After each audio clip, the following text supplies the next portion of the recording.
हा, वेगळे वेगळे. कोणते 2 तणनाशक? पहिलं बीजनाशक याला पेंडेमिथेलिन मारलं आणि नंतर याला टोपऱ्या मेझॉन मारलं, म्हणजे तेच टिंजर.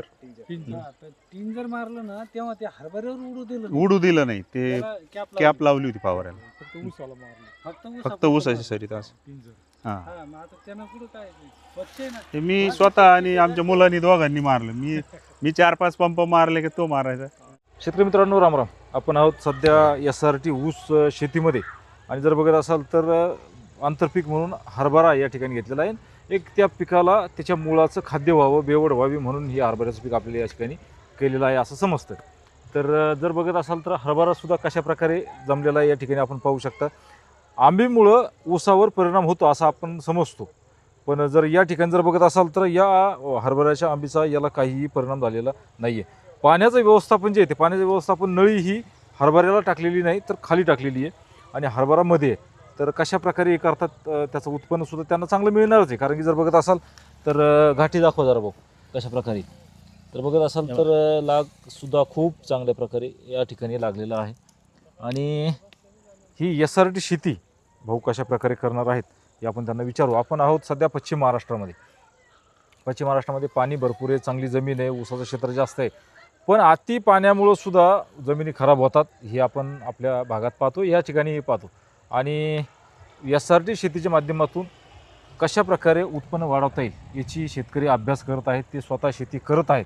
त्यासाठी आपण या ठिकाणी आलेलो आहोत, त्यांची आपण माहिती परिचय घेऊ. राम राम. राम राम. आपल्या एकदा परिचय घेऊ. मी राजेश रखमाजी कडू, राहणार नेवासा, तालुका नेवासा, जिल्हा अहमदनगर. मला SRT का करावं वाटली पहिले हे सांगा. SRT करण्याचं कारण म्हणजे एकतर मजुरीच्या खर्चात खूप वाढ होत चालली होती, शेतीचा खर्च खूप वाढत होता. आणि 3 वर्षापूर्वी मोरे साहेब आणि विठ्ठलराव वैद्य साहेब यांचे व्हिडिओ मी पाहिले. त्यानंतर मी ते स्वतः करायचं ठरवलं. त्यानंतर मी 3 वर्ष SRTवर कपाशी, त्याच्यानंतर तूर आणि सोयाबीन ही पिकं घेतली. परंतु नवीन चालू वर्षी आता ऊसही SRT प्रमाणे मी घेण्याचं ठरवलं होतं. आणि मग गेल्या 20 डिसेंबरला मी ऊसाची लागवड केली. जी मागची पिकं जी SRTची तुमची राहिली त्याच्यामध्ये फायदा का तोटा? फायदा झालेलाच आहे त्याच्यात. माझा खर्चही वाचला आणि माझी जमीन जी आहे ती अशी मऊ झालेली आहे. त्याच्यात खाली गांडूळ सुद्धा खूप वाढले होते, हे निदर्शनास आलेलं आहे. बरं. आता ही जे 2 जे नळ्या आहेत या नळ्यामध्ये अंतर किती? हे 4.5 फूट अंतर आहे नळ्यामध्ये. 4.5 फूट. हां. आपण आता ऊस SRT शेती हीच पहिले समजून सांगा. कारण की ऊसामध्ये आपण असं एकदाच माती लावतो आणि माती लावल्यानंतर त्याच्यानंतर माती लावल्यानंतर बाकी जास्त शेतकरी काही करत नाही. तर तुम्ही या शेतीला SRT म्हणाल तर काय काय करणार या शेतीमध्ये तुम्ही? आता SRT आता म्हणजे तुम्ही सऱ्या पाडलेल्या आहेत बरोबर, आणि ह्या बेडवरती हरभरा लावलं, बेडवर हरभरा लावलेला आणि आहे, या ठिकाणी नालीमध्ये ऊस लावला. ऊस लावलेला आहे. आता याच्यानंतरची प्रक्रिया काय करणार? याच्यानंतरची प्रक्रिया आहे, हरभरा निघून गेल्याच्या नंतर ही माती मी एकदा ऊसाला लावून घेणार. आणि त्याच्यानंतर जर गवत आलं तर ते मी तणनाशक मारून मी ते गवत जाळून टाकणार आहे. परंतु मी याच्यामध्ये कुठलीही मशागत याच्यानंतर करणार नाही. माती तर लावावंच लागेल ना. माती लावणार फक्त एकदाच, कारण आता ही नवीन लागवड आहे.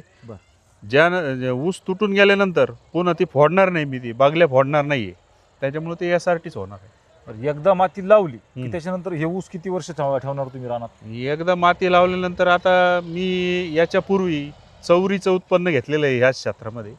परंतु मी आता यापुढे जास्तीत जास्त जितके दिवस ठेवता येईल तितके दिवस ठेवण्याचा प्रयत्न करणार आहे. तर 3-4 वर्ष ठेवणार, त्याहीपेक्षा जास्त. हे जे 3-4 वर्ष जाणार आहे तर याच्यामध्ये मग मशागत करणार नाही, फक्त 5 रटाची मी ती कुट्टी करून घेणार आहे.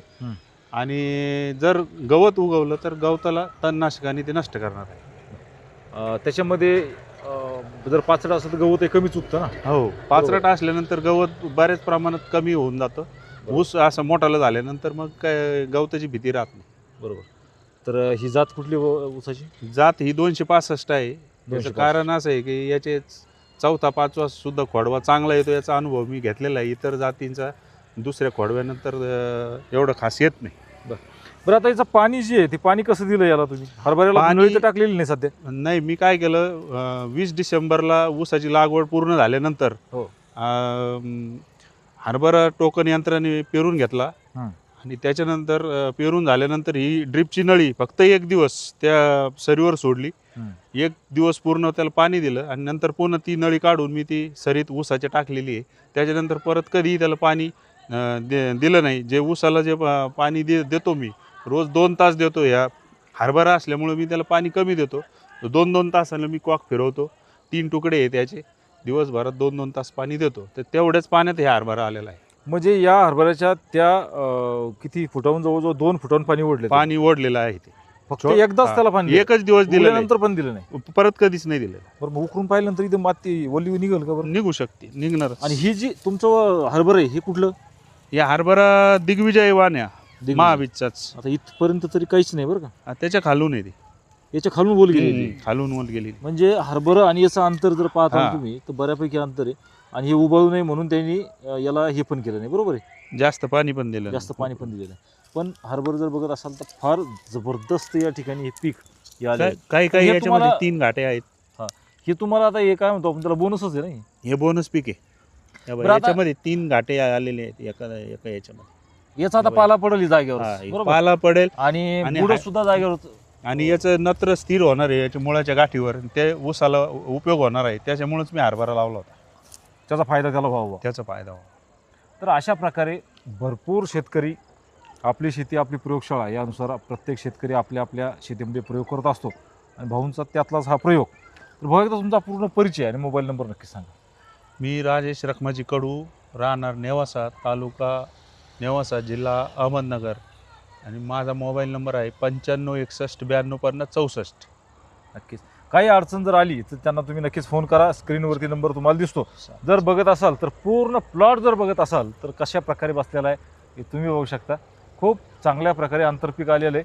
दुसरी गोष्ट आपण असं मी सुद्धा म्हणत होतो की आंबीमुळं ऊसाला प्रॉब्लेम या ठिकाणी येऊ शकतो. पण जर तुम्ही बघत असाल तर कुठलाही प्रकारचा यामध्ये त्रास झालेला नाही. बरं याच्यामध्ये तुमच्या रानामध्ये ऑलरेडी गवत कमी आहे का तणनाशक मारले? नाही, गवत मी तणनाशक मारलं. ऊसाला तणनाशक मारत असताना मी त्याला ते कॅप लावली होती फवाऱ्याला. त्याच्यामुळं ते हरभऱ्यावर उडालं नाही.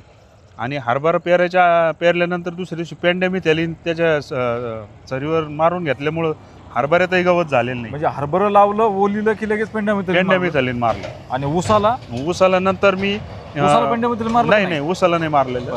पण त्याच्यानंतर जे गवत उगवलं हा. होतं त्याला तणनाशक मारताना मी त्या फवाऱ्याला ती कॅप लावली होती. मग ऊसामध्ये कुठलं तणनाशक मारल्यानंतर ते टोपरा माझ्यान तर त्याचा याच्यावरती उडू दिला नाही. उडू दिलं नाही.